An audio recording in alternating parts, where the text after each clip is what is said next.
La diffusion vient de démarrer. Tous les participants sont en mode écoute seul. Bonjour à tous et bienvenue sur le webinaire Êtes-vous serein pour déclarer votre CIR C2I. Ce webinaire aura lieu en partenariat avec la DFCG Bretagne Pays de Loire. Je suis Delphine Cabrol et j'aurai le plaisir d'administrer ce webinaire aujourd'hui. Ce webinaire se déroule dans des conditions particulières puisque nos intervenants sont tous à distance. Cette conférence en ligne durera une trentaine de minutes et nous répondrons à toutes vos questions pendant une dizaine de minutes à la fin du webinaire. J'en profite pour vous indiquer que vous avez la possibilité de poser toutes les questions par l'intermédiaire du module questions qui se situe en bas à droite de votre écran. J'ai le plaisir maintenant de vous présenter nos trois intervenants du jour. Béatrice Arondel, responsable de la DFCG Morbihan, expert comptable et commissaire aux comptes. Bonjour Béatrice. Bonjour Delphine, bonjour à chacune et à chacun. François-Xavier Pic, fiscaliste chez Heming. Bonjour François-Xavier. Bonjour. Bonjour Delphine, bonjour à tous. Et Jean-François de Souter, consultant senior en innovation chez Heming. Bonjour Jean-François. Bonjour Delphine et bonjour à tous les participants. Je laisse maintenant la parole à Béatrice pour débuter ce webinaire. Béatrice, c'est à vous. Alors, pour ceux qui ne connaîtraient pas encore la DFCG, l'Association des directeurs financiers et des contrôleurs de gestion, je vais vous la présenter rapidement. Donc, c'est une association nationale composée de plus de 3000 membres qui a été créée pour permettre aux directeurs financiers et aux directeurs de contrôle de gestion d'accéder à des informations qualifiées, de partager leurs expériences et de continuer à se former, entre autres. Et tout cela autour de trois grandes valeurs qui animent tous les membres, à savoir, le partage et les échanges. Donc, la DFCG, c'est une association nationale qui est organisée avec 14 délégations régionales, dont celle de Bretagne-Pays de Loire, qui est la plus importante des délégations régionales, que ce soit en nombre de manifestations ou en nombre d'adhérents, avec quelques centaines d'adhérents au niveau de la Bretagne-Pays de Loire. Sachant qu'au niveau de cette région, il y a 7 pôles de région, avec 2 pôles plus importants que sont Nantes et Rennes. Et aujourd'hui, c'est le pôle de Vannes qui a le plaisir de co-organiser ce webinaire avec Heming. Merci Béatrice pour cette présentation. Je laisse donc la parole maintenant à François-Xavier pour nous présenter le programme. Merci Delphine. Nous allons donc aborder au cours de ce séminaire les points clés afin de sécuriser votre déclaration de crédit d'impôt recherche. Nous allons donc commencer par vous faire un petit point sur la procédure de dépôt de manière classique entre guillemets et vous présenter les dispositions particulières qui ont été prises dans cette période de crise sanitaire. Nous allons ensuite vous présenter comment sécuriser les projets que vous allez retenir au crédit d'impôt recherche. Nous avons ensuite souhaité faire un focus sur 2 postes de dépenses particulièrement importants, que sont les dépenses de personnel, puisque c'est le plus gros poste de dépenses déclaré généralement au titre du crédit d'impôt recherche. Il fait donc l'objet lors des contrôles fiscaux de contrôles particulièrement précis par l'administration fiscale. Et les dépenses de sous-traitance, qui est un poste de dépense qui est le plus contrôlé selon nos retours d'expérience lors des contrôles fiscaux et qui a du coup pas mal évolué ces dernières années. Enfin, nous vous présenterons comment utiliser votre créance de crédit d'impôt recherche une fois déclarée et sécurisée. Nous allons donc commencer par la procédure de déclaration du crédit d'impôt recherche. Donc pour toutes les entreprises, la déclaration de crédit d'impôt recherche se fait par le biais du formulaire 2069A, formulaire qui est à joindre au formulaire 2572, qui est le formulaire du solde de l'impôt sur les sociétés. Donc pour les sociétés qui ont un exercice fiscal qui correspond avec l'année civile, donc du 1er janvier au 31 décembre, cette déclaration doit être déposée donc en même temps que votre solde d'impôt sur les sociétés au 3 mai 2020. Dernière limite. Pour les sociétés qui ont un exercice décalé, cette déclaration doit toujours être jointe au formulaire 2572 et doit être déposée avant le 15 du 4e mois suivant la clôture de votre exercice. La particularité du CIR 2019, donc déposé en 2020, est que la télédéclaration est obligatoire à compter de cette année. Donc il n'y a pas de particularité, il suffit d'utiliser la procédure EDI-TDFC.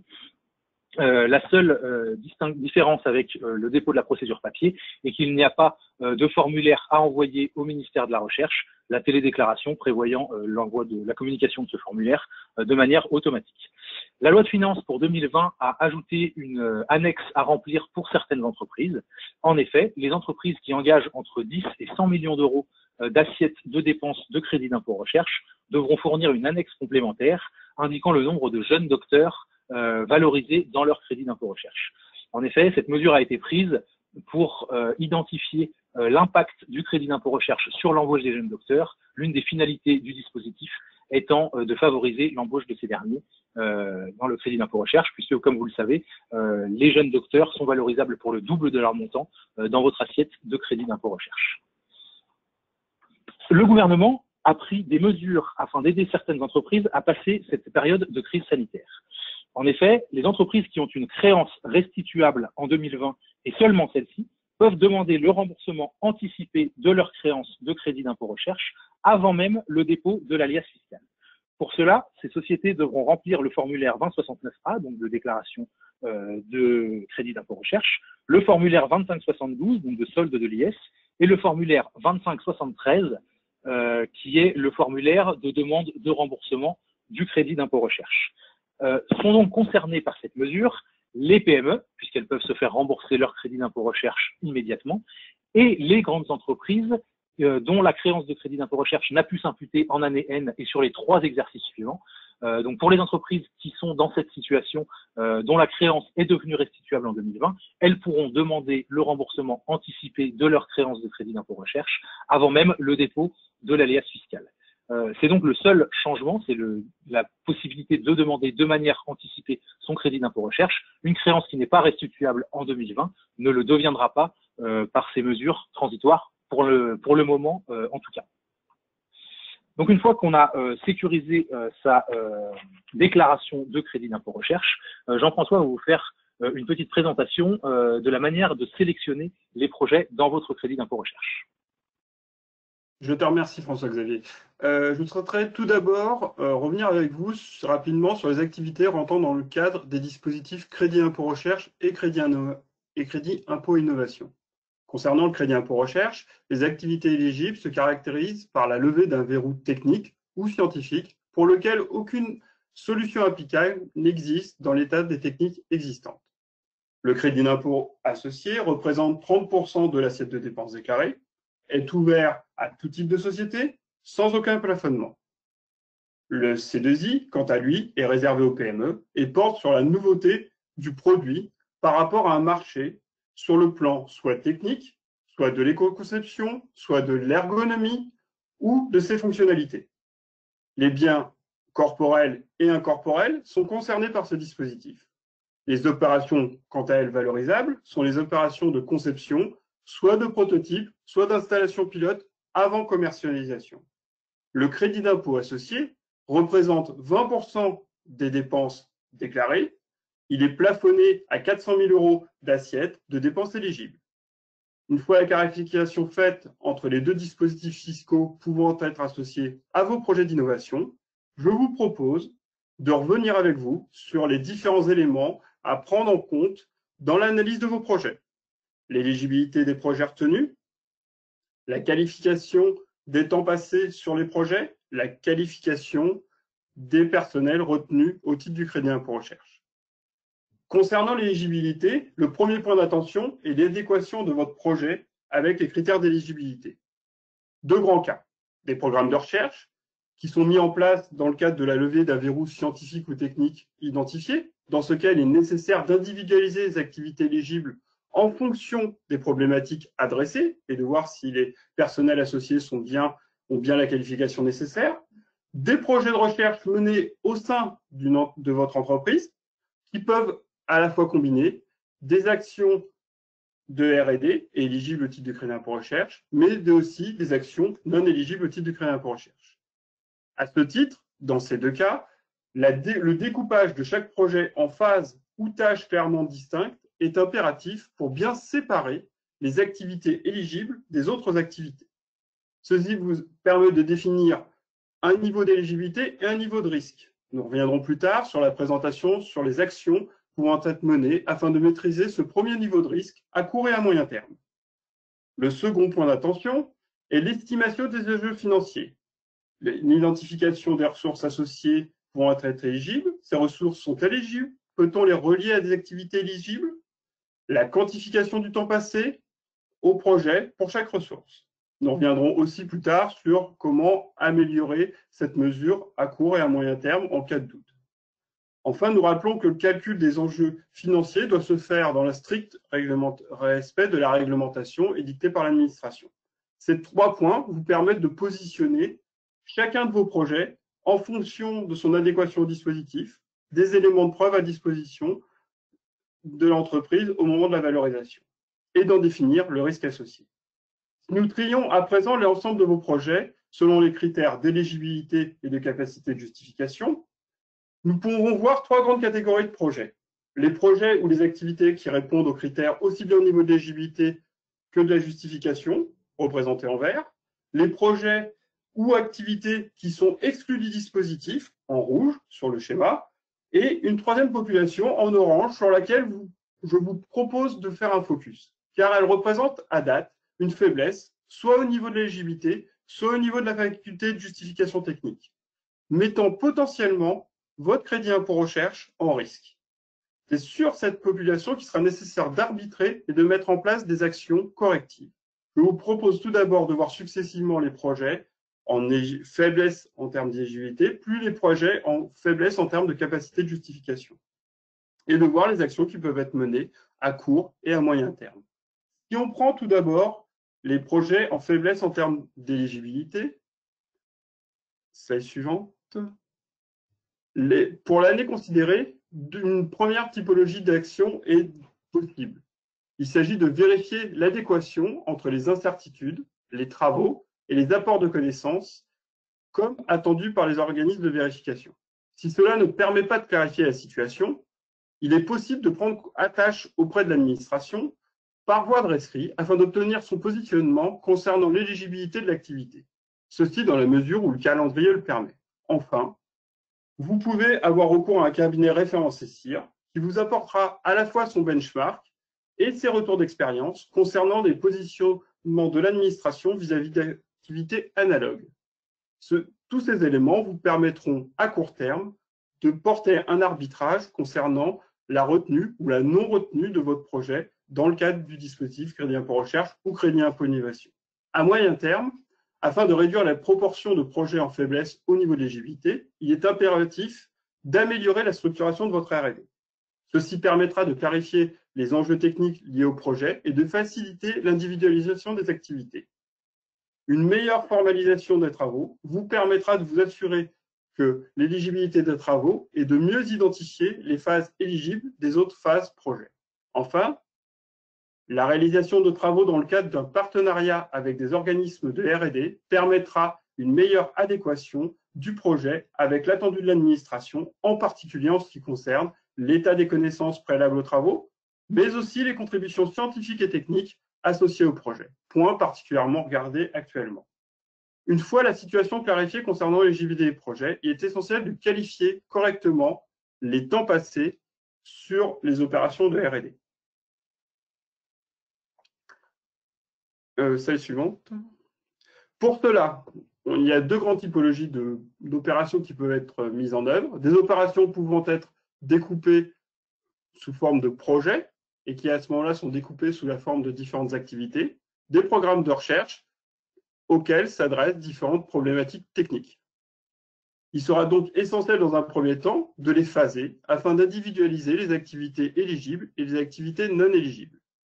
Au sein de chaque phase, il est nécessaire d'identifier le personnel impliqué de manière individualisée et de quantifier le temps passé. En cas de contrôle de votre crédit impôt recherche, il sera nécessaire d'expliciter clairement la méthodologie de valorisation, définition des phases, personnel valorisé, et d'apporter la preuve du temps passé. De notre retour d'expérience, idéalement, le meilleur moyen, c'est d'utiliser un système de pointage. Les temps passés en R&D font l'objet d'une attention régulière de la part de l'administration, en effet. Ne sont valorisables que les salariés ayant fait des activités de R&D et suivant le temps qu'ils ont travaillé sur les tâches éligibles. Donc, identifier le personnel et justifier le temps passé par le personnel est essentiel. Pas de moyen de preuve spécifique est néanmoins attendu par l'administration. Vous pouvez le prouver de la manière dont vous souhaitez, tant que cela permet de répondre à l'attendu de l'administration d'une mesure précise et rigoureuse des temps passés. Notre retour d'expérience est que l'utilisation d'un système de pointage est la méthode la plus sécurisée qui permet de mettre fin au débat sur la base d'éléments factuels. Il existe des solutions préexistantes, typiquement la Boxy qui a fait ses preuves dans le cadre de contrôles fiscaux. Enfin, si nous avons identifié des projets, des phases éligibles et quantifié les temps passés sur les projets, il reste essentiel de valider que le personnel retenu est bien qualifié au sens du CIR. L'administration va vérifier que le collaborateur a bien apporté un concours indispensable au projet de recherche. Ici, nous vous présentons des éléments qui vous permettent de prouver la participation de vos collaborateurs aux travaux de R&D. S'il n'y a pas de preuve parfaite, l'administration va se baser sur un faisceau d'indices. Le diplôme, la formation initiale de votre collaborateur, si elle correspond à des sujets adressés par les travaux, est un élément de preuve important. Le CV, afin de prendre en compte l'expérience passée de votre collaborateur, peut, dans certains cas, pallier le manque de diplôme sur un sujet spécifique. Le contrat permet aussi de mettre en valeur le rôle du salarié et les tâches réalisées dans le cadre des travaux, ainsi que les fiches de paye afin de qualifier le temps passé sur ces travaux. Les éléments de pointage, comme nous vous l'avons dit précédemment, restent la méthode la plus fiable afin de démontrer de la matière la plus sécurisée le temps passé sur le projet. Les livrables nominatifs associés aux collaborateurs vous permettront de démontrer la participation effective à des travaux de recherche. Le personnel retenu est alors qualifié et justifié au sens du CIR et je prouve qu'il a bien participé aux opérations de R&D. Je repasse la parole à présent à François-Xavier pour un focus sur la sous-traitance. Merci Jean-François. Nous allons donc, une fois les projets sélectionnés et les dépenses de personnel sécurisées, faire un focus sur un poste de dépense particulièrement surveillé en ce moment par l'administration fiscale depuis quelques années lors des contrôles fiscaux. Il s'agit en effet des dépenses de sous-traitance. Donc, comme vous le savez, sont éligibles au crédit d'impôt recherche, dans le crédit d'impôt recherche du donneur d'ordre, les dépenses de sous-traitance engagées auprès d'un sous-traitant agréé ou public qui correspondent à des travaux de recherche nettement individualisés selon la formulation de l'administration fiscale. Pour prouver que cette sous-traitance est correctement justifiée, l'administration fiscale va s'appuyer également sur un faisceau de preuves. Nous vous avons listé ici quelques éléments à bien formaliser afin que l'administration puisse se prononcer pour l'éligibilité de vos travaux de sous-traitance. Donc, afin de sécuriser ce poste de dépense, l'administration va s'appuyer en priorité sur le contrat et sur les factures des travaux éligibles. Donc, dans la mesure du possible, dans la rédaction de vos contrats, insistez bien sur le caractère de R&D des travaux que vous allez sous-traiter auprès de vos sous-traitants agréés ou publics. Et s'il est possible de décrire au maximum les travaux qui vont être engagés auprès des prestataires, si ça peut être prévu dans le contrat ou dans les factures, ce sont des éléments qui vont être très appréciés par l'administration, puisque cette dernière s'appuie en priorité sur ces éléments pour se prononcer sur l'éligibilité ou non de la sous-traitance. Également, il vous est conseillé de faire un lien très fort entre le projet sous-traité et les dépenses de recherche que vous engagez en interne. En effet, sont éligibles traditionnellement, on va y revenir plus tard, au crédit d'impôt recherche, les travaux sous-traités auprès d'un sous-traitant agréé ou public qui ont soit le caractère de R&D lorsqu'ils sont pris isolément, soit qui n'ont pas pris isolément un caractère de R&D, mais qui sont indispensables aux travaux de recherche menés en interne par votre entreprise, ils auront par cette occasion acquis le caractère de R&D en quelque sorte par destination, et donc vous allez pouvoir les prendre dans votre crédit d'impôt recherche. Vous allez également pouvoir fournir à l'administration fiscale un cahier des charges et des livrables si ces derniers ont des précisions suffisamment précises pour pouvoir justifier du caractère de R&D des travaux sous-traités. Donc, comme nous vous l'indiquions en préambule, la sous-traitance fait l'objet de nombreux contentieux en ce moment, et nous avons souhaité vous présenter deux jurisprudences qui ont eu une grande influence sur les contrôles fiscaux actuels selon notre retour d'expérience. Donc, la première jurisprudence est la jurisprudence FNAMS, donc du 20 décembre 2018, rendue par la Cour administrative d'appel de Paris, dans laquelle les juges ont estimé qu'un projet sous-traité qui n'est pas pris isolément de la R&D ne peut être valorisé dans votre crédit d'impôt recherche. Donc, contrairement à ce que je vous indiquais sur la slide précédente, l'administration a considéré, et cela a été confirmé par les juges de la Cour administrative d'appel de Paris, que des travaux sous-traités qui sont nécessaires à vos travaux menés en interne ne sont plus éligibles au crédit d'impôt recherche. Alors, cette jurisprudence a fait l'objet d'un pourvoi en cassation et le Conseil d'État devrait trancher ce point assez prochainement, au courant de l'année 2020, selon nos informations. Cette jurisprudence est très suivie par l'administration fiscale lors des contrôles fiscaux actuels. Il existe des jurisprudences contradictoires, mais celle-ci étant la plus récente, l'administration fiscale s'appuie très fortement sur cette dernière pour redresser l'éligibilité des travaux nécessaires. Nous vous conseillons donc, en cas de valorisation de travaux de sous-traitance nécessaires, de bien justifier le caractère nécessaire des travaux que vous sous-traitez. Si vous souhaitez les retenir dans votre crédit d'impôt recherche, sachez qu'il existe un risque à ce niveau-là qui devrait être tranché par le Conseil d'État courant de l'année 2020. Pour les autres opérations, les opérations qui sont prises isolément de la R&D, justifiez bien de ce caractère de R&D et normalement, le contrôle fiscal sur ce sujet-là ne devrait pas poser problème. La deuxième jurisprudence que nous avons souhaité mettre en avant est une jurisprudence de la Cour administrative d'appel de Versailles qui a rendu 2 décisions le 22 janvier 2019 donc pour les sociétés Altran et Capgemini. Et dans cette affaire, les juges ont estimé qu'un sous-traitant agréé n'avait pas à déduire de son crédit d'impôt recherche les factures émises à son donneur d'ordre dès lors que le contrat qui liait le donneur d'ordre et le sous-traitant ne portait pas contractuellement sur la réalisation d'opérations de recherche, dès lors que le sous-traitant exposait lui-même à l'occasion de cette relation contractuelle pour son propre compte des dépenses de recherche dont il assumait la charge financière sans la répercuter intégralement à son donneur d'ordre et dont il conservait la propriété, donc la propriété intellectuelle, et donc l'usage des résultats pour sa propre activité. Donc dans cette affaire, les juges ont estimé que le sous-traitant effectuait des travaux pour son propre compte et non pour son donneur d'ordre, et qu'il ne s'agissait donc pas de sous-traitance au regard du crédit d'impôt recherche, mais simplement que le sous-traitant a engagé des travaux de recherche et a vendu en quelque sorte un produit fini à son donneur d'ordre. Cette décision n'est pas sans conséquence pour le donneur d'ordre qui, de son côté, dès lors que les conditions ne sont pas respectées, ne peut pas prendre en compte ses dépenses dans son propre crédit d'impôt recherche. Soyez donc très attentifs lorsque vous valorisez, si vous êtes dans la position du donneur d'ordre, des dépenses de sous-traitance, à ce que le contrat porte bien contractuellement sur la réalisation d'opérations de recherche, à ce que votre sous-traitant répercute le prix des travaux qu'il entreprend pour votre propre compte dans la facture dans la facture qu'il vous émet, et que la propriété intellectuelle vous revienne bien, c'est-à-dire revienne bien au donneur d'ordre, puisque nos retours de contrôle fiscaux nous prouvent que l'administration suit clairement ces jurisprudences, notamment sur la question de la propriété intellectuelle.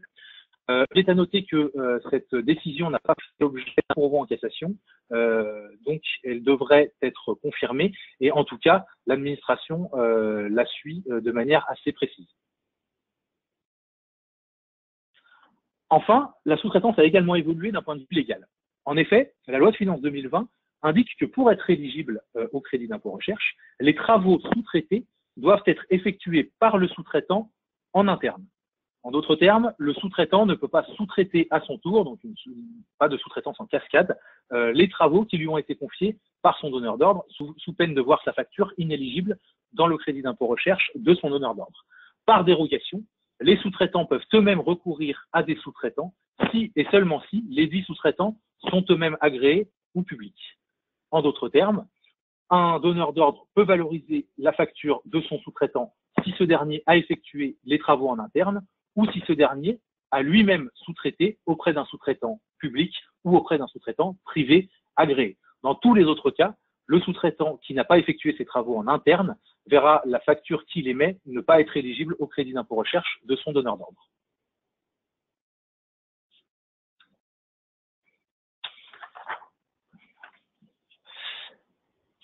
Donc enfin, une fois votre déclaration déposée et sécurisée, que faire de votre créance de crédit d'impôt recherche? Donc le principe est que le crédit d'impôt recherche va s'imputer sur l'impôt sur les sociétés. Pour toutes les entreprises, c'est le principe immuable. Cependant, dès lors que votre créance de crédit d'impôt recherche est supérieure à votre impôt sur les sociétés, que faire de votre créance de crédit d'impôt recherche? Donc, Pour toutes les entreprises, sauf exception, le principe est qu'une fois que votre crédit d'impôt recherche est imputé de votre impôt sur les sociétés ou n'est pas imputé en totalité ou que vous ne payez pas d'impôt sur les sociétés, la créance de crédit d'impôt recherche qu'il vous reste sera imputée sur vos impôts sur les sociétés suivants, sur les 3 exercices suivants, et à l'expiration de cette période, l'entreprise pourra demander le remboursement de sa créance de crédit d'impôt recherche. Par exception, certaines entreprises, donc les PME au sens communautaire, donc est une PME au sens communautaire une entreprise qui engage moins de 250 salariés et dont le chiffre d'affaires est inférieur à 50 millions d'euros ou le bilan inférieur à 43 millions d'euros. Donc les sociétés qui rentrent dans ces critères peuvent demander le remboursement immédiat de son crédit d'impôt recherche non imputé. Pour les autres sociétés qui souhaitent tout de même financer leur crédit d'impôt recherche et qui ont une créance, qui souhaitent financer leur recherche et qui ont une créance de crédit d'impôt recherche non encore restituable, il existe des moyens proposés par certains établissements de crédit pour rendre liquide et exigible leur créance de crédit d'impôt recherche. Donc, à titre d'exemple, les sociétés peuvent se retourner vers leur établissement de crédit, certains établissements de crédit proposant le préfinancement du crédit d'impôt recherche. Alors, le préfinancement du crédit d'impôt recherche est une solution apportée par certaines banques qui proposent, avant le dépôt de la déclaration, de financer les dépenses de recherche de l'année de l'entreprise, l'entreprise qui, par la suite, lui cédera sa créance de crédit d'impôt recherche. Donc, il y a certaines modalités à remplir pour se faire préfinancer son CIR. Il faut bien sûr se faire auditer ses travaux de recherche afin que le crédit d'impôt recherche par la suite déposé soit bien sécurisé et que l'établissement de crédit puisse se faire rembourser son crédit d'impôt recherche. Une société qui n'a pas fait préfinancer son crédit d'impôt recherche, mais qui dispose d'une créance de CIR, donc après la déclaration, peut mobiliser sa créance auprès de certains établissements de crédit également. Donc là, de la même façon, il devra se rapprocher de son établissement de crédit. Ce dernier va procéder à un audit du crédit d'impôt recherche afin de le sécuriser, pour qu'en cas de contrôle fiscal ultérieur, il n'y ait pas de remise en cause de ce dernier. Et une fois que les travaux sont validés et sécurisés au sens du crédit d'impôt recherche, la créance de crédit d'impôt recherche de la société sera cédée à l'établissement de crédit qui, une fois que la créance sera rendue exigible, pourra demander le remboursement à la place de l'entreprise du crédit d'impôt recherche. Enfin, il est possible, une fois que la créance de crédit d'impôt recherche, donc à l'expiration du délai de 3 ans ou pour une PME immédiatement, de demander l'imputation de son crédit d'impôt recherche sur une échéance à venir. Donc soit sur un impôt sur les sociétés suivant, donc des années suivantes, soit sur un autre impôt, donc à titre d'exemple la TVA ou la taxe sur les salaires. Il faut pour cela se rapprocher de son service d'impôt des entreprises, il y a un formulaire dédié, et si l'administration accepte, il sera possible pour l'entreprise d'imputer son crédit d'impôt recherche sur soit une échéance d'IS à venir, soit sur un autre impôt. Donc à titre d'exemple, le cabinet Neftis Conseil est un établissement de crédit qui propose la mobilisation de créances ou le préfinancement du CIR. Les sociétés peuvent donc se rapprocher de ce dernier cabinet pour bénéficier de ces possibilités. Enfin, nous allons vous présenter l'impact de la crise sanitaire sur les procédures en cours. Donc pour commencer, concernant les délais de transmission de la déclaration que nous vous avons présenté en début de webinaire, les délais de transmission des déclarations ne sont pas modifiés à ce jour. Donc, comme nous vous le présentions en début de webinaire, les entreprises dont l'exercice fiscal correspond avec l'année civile devront toujours déposer leur crédit d'impôt recherche en même temps que leur solde d'impôt sur les sociétés au 15 mai 2020 et pour les autres sociétés au 15e jour du 4e mois qui suit la clôture de l'exercice. Ce délai n'est pas modifié à ce jour. Après, il est possible que cela change, mais pour l'instant, il n'y a pas de modification sur ce point. En matière de contrôle fiscal, en revanche, certaines dispositions ont été prises. En effet, les délais de reprise de l'administration qui arrivent à terme au 31 décembre 2020 sont suspendus pour une durée égale à la période comprise entre le 12 mars 2020, donc le début de la période de crise sanitaire, et l'expiration d'un délai de 1 mois à compter de la date de cessation de l'état d'urgence sanitaire. Donc, à titre d'exemple, pour un crédit d'impôt recherche qui peut être contrôlé par l'administration jusqu'au 31 décembre 2020, si l'état d'urgence dure 2 mois, la société pourra voir son crédit d'impôt recherche contrôlé jusqu'au 31 mars 2021. Il y aura donc une suspension des délais pendant la période de crise sanitaire. Sont en outre suspendus pendant la même période, donc la durée de la crise sanitaire plus un mois, tant pour le contribuable que pour l'administration, l'ensemble des délais prévus dans le cadre de la conduite des procédures de contrôle en matière fiscale. À titre d'exemple, vous avez reçu le 13 mars 2020 une proposition de rectification.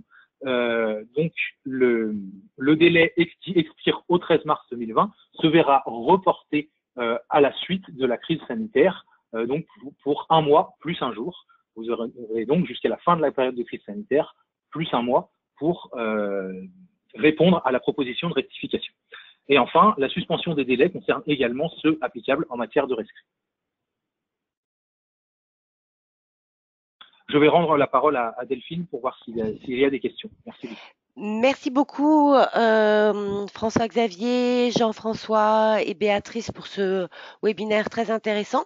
Juste un rappel pour l'ensemble des participants. Nous allons vous envoyer la présentation par email à la suite du webinaire, donc ça n'y a pas de souci. Alors, dans un premier temps, j'ai une première question qui est arrivée via notre module questions pour nos experts. Savez-vous si l'administration fiscale a prévu un report de la date de déclaration de CIR et de la date de déclaration du résultat au regard du Covid-19?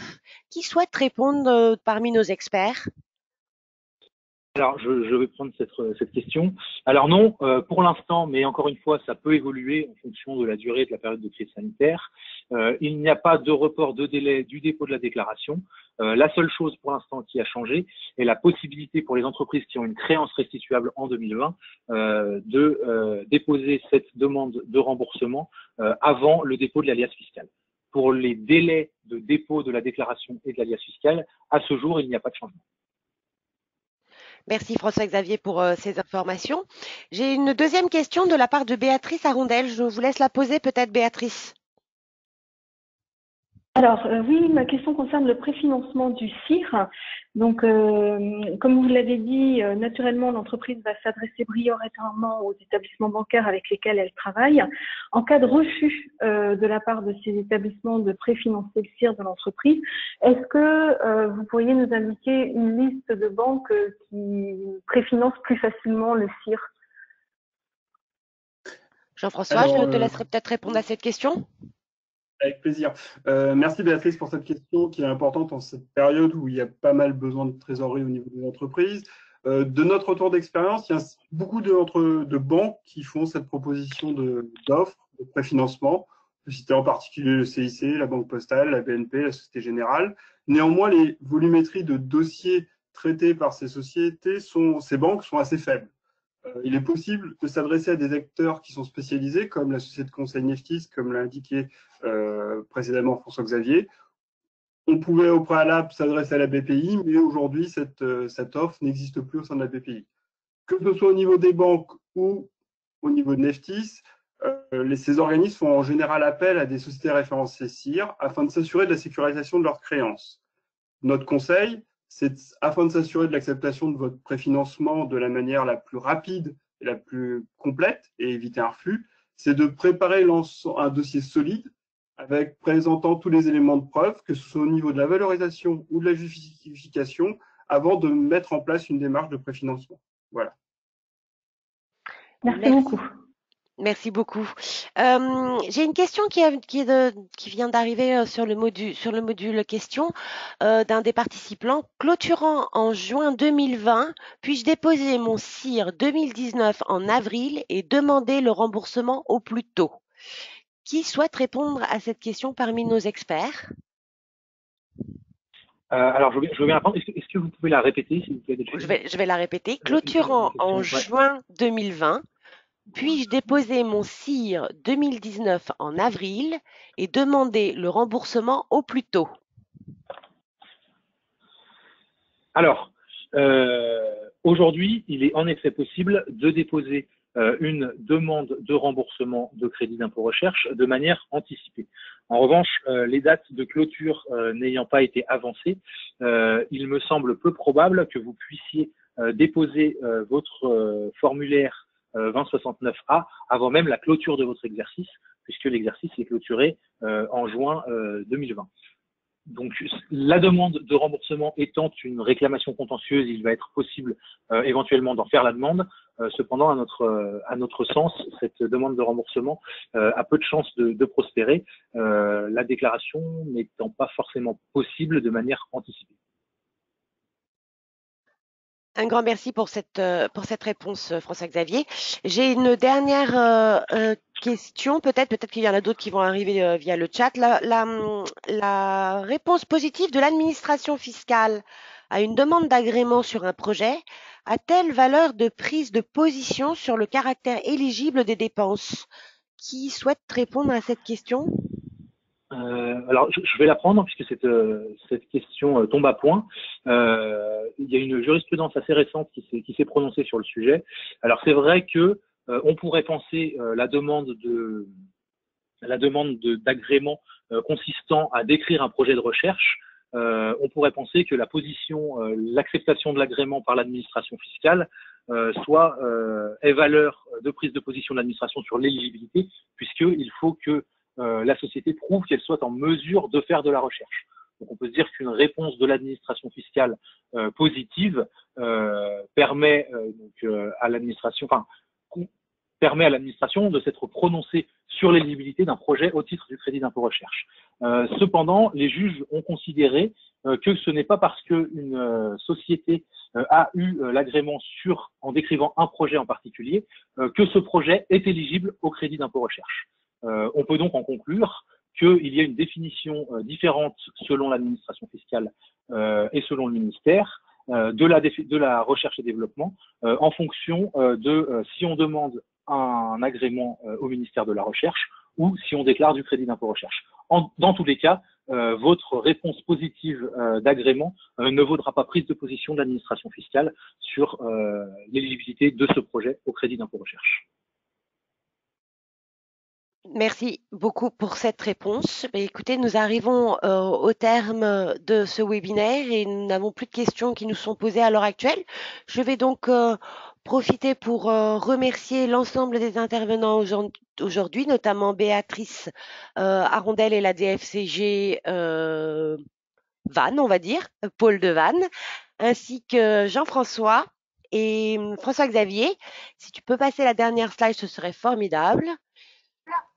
Et surtout, prenez soin de vous en cette période de crise sanitaire et de vos proches. Nous vous souhaitons une excellente fin de journée et à très bientôt pour un nouveau webinaire. Merci beaucoup. Au revoir à tous. Merci à tous. Au revoir et à bientôt. À bientôt.